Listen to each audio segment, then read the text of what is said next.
Buenos días, mi nombre es José Francisco Rosillo Coy y los autores de este trabajo, entre los que yo me encuentro, son Emilio José Ruiz Malagón, Beatriz Moreno Vecino y Gabriel Delgado García.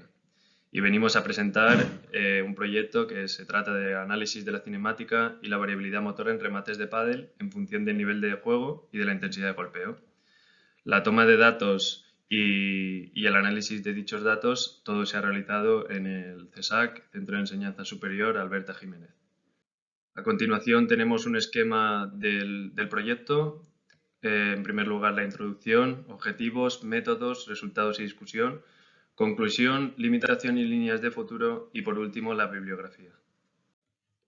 El objeto principal de estudio es el remate plano del pádel, el cual sigue una serie de principios en cuanto al principio de conservación del momento angular, aprovechamiento del reflejo miotático, la pronación de la muñeca, la inclinación de los hombros y la inclinación del tronco, y el uso adecuado de los flexoextensores de rodilla y cadera.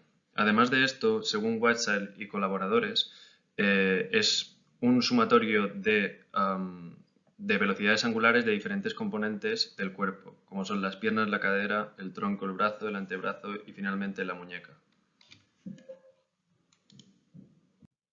Como primer concepto importante, entraremos dentro del concepto de variabilidad motora. Dado que la existencia de un patrón técnico común y óptimo es una falacia según Bartlett y colaboradores, y existe una gran variabilidad inter e intraindividuos en el rendimiento motor humano según Ramón Suárez, cosa que se ha demostrado en los estudios de actualidad. En segundo lugar, pasaremos a analizar la relación entre el nivel de juego y la variabilidad motora. Tradicionalmente, la variabilidad motora se ha tratado como un error o defecto negativo en los deportistas, pero en estudios actuales se trata como una herramienta beneficiosa para la adaptación al entorno cambiante del deportista. En tercer lugar, la relación entre la velocidad de golpeo y la variabilidad motora.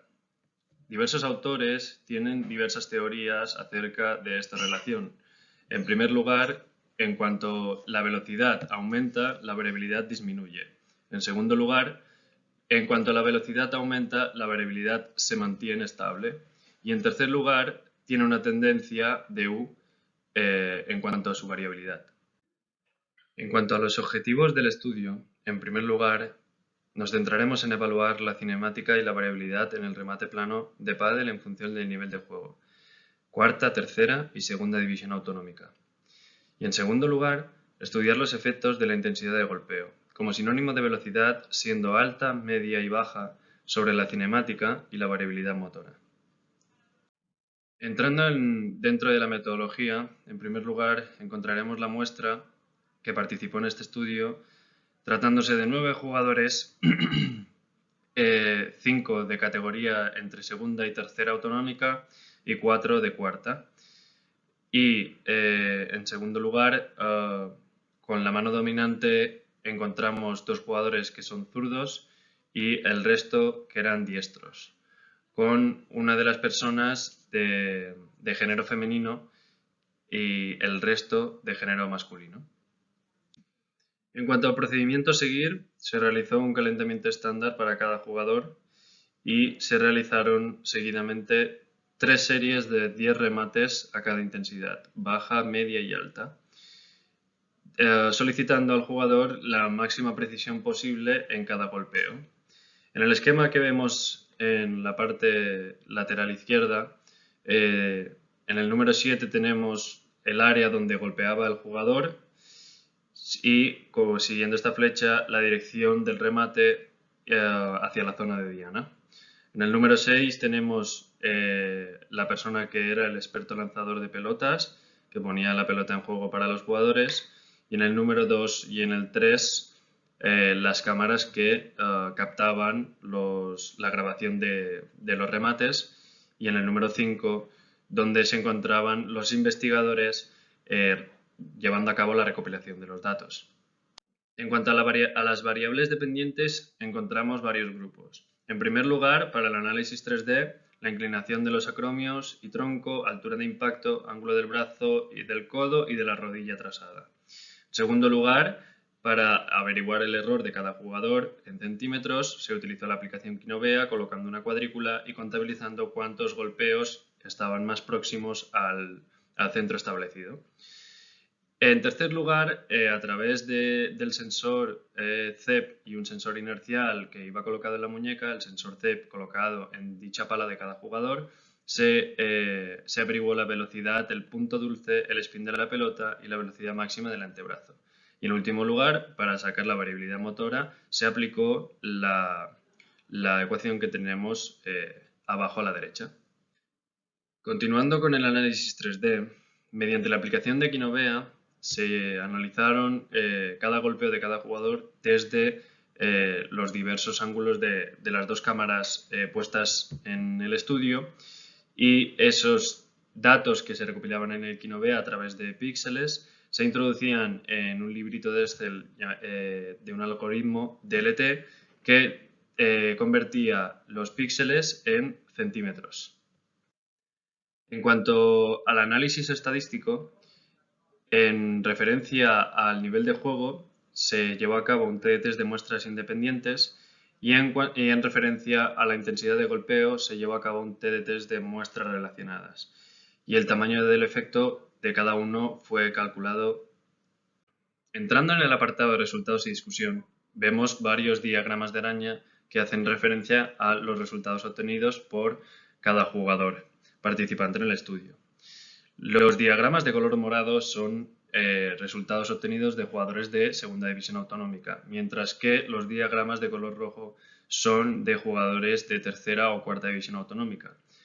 Vemos varias variables como la velocidad de la mano, la velocidad del CEP, el spin, el punto dulce, el error y la altura, que en los diagramas de color morado son de picos más pronunciados en cuanto a la velocidad de la mano, la velocidad del CEP, la altura y el punto dulce, puesto que el error en estos jugadores ha sido más bajo y el spin, ya que se solicitó un remate plano, también ha sido más bajo proporcionalmente. En comparación con la bibliografía previa, vemos que en el estudio de Colla y colaboradores, Brody y jugadores actuales, hay una diferencia de altura en cuanto al presente estudio, ya que los dos mencionados anteriormente son estudios de investigación de tenis y el nuestro es un estudio de pádel. Dada la diferencia de la longitud de cada artilugio utilizado en cada deporte, puede ser que la diferencia en la altura de impacto sea debido a la longitud de cada implemento. Siguiendo con la comparación con la bibliografía anterior, vemos que en el remate plano el ángulo del codo sí es parecido. En cuanto a la velocidad de la pelota, también se recogen datos similares, y en las revoluciones por minuto en los jugadores de tercera y de cuarta hay unos valores bastante más altos, y en cuanto a la precisión también se recogen unos valores próximos. En cuanto a la cinemática en función del nivel de juego, de todos los aspectos que vemos a continuación, altura de la pelota, inclinación del tronco, ángulo del codo, el error, el punto dulce, la velocidad de la pelota y el spin de la pelota en revoluciones por minuto, solo nos centramos en la inclinación del tronco y punto dulce, que son estos dos factores en los que sí que hay diferencias significativas en cuanto a los dos grupos. En el grupo de tercera a segunda vemos que no utilizan, así como en los de cuarta sí que lo hacen, la inclinación del tronco para corregir el gesto técnico. Mientras que respecto al punto dulce, en el grupo de tercera y segunda hay un tanto por ciento mucho más elevado que en el grupo de cuarta.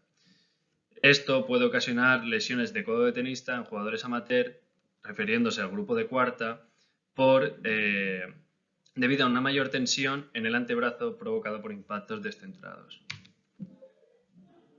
En cuanto a la cinemática en función de la intensidad de golpeo, en el ángulo del brazo, la inclinación del tronco, la altura del impacto, el punto dulce, el ángulo del codo y el error, no hubo diferencias significativas. En cambio, en la velocidad de la pelota hubo una aproximación al valor de P, y en la velocidad angular máxima sí que hubo diferencias significativas entre las diferentes velocidades.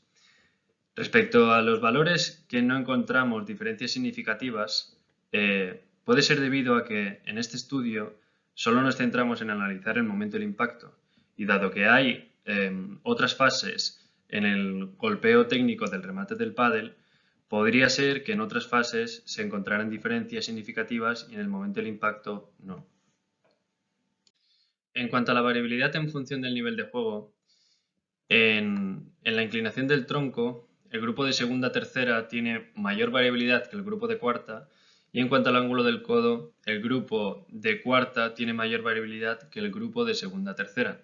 Esto puede ser debido a que los dos grupos utilizan diferentes mecanismos de corrección para realizar el golpeo. Según Suárez Gustavo, indica que los jugadores de élite varían la técnica con mayor facilidad para adaptarse a las condiciones del entorno. Entonces, la pregunta es si los jugadores de menos nivel realizan los movimientos compensatorios con el brazo y los de más nivel realizan los movimientos compensatorios con el tronco.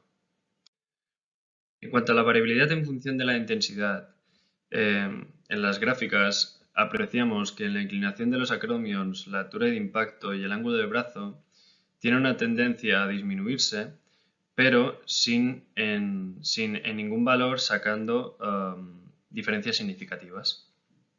En cuanto a la variabilidad en función de la intensidad, en las gráficas que vemos, la velocidad del antebrazo, la velocidad de la pelota y las revoluciones por minuto tienen una tendencia a la disminución, como en la diapositiva anterior, pero también sin haber unas diferencias significativas.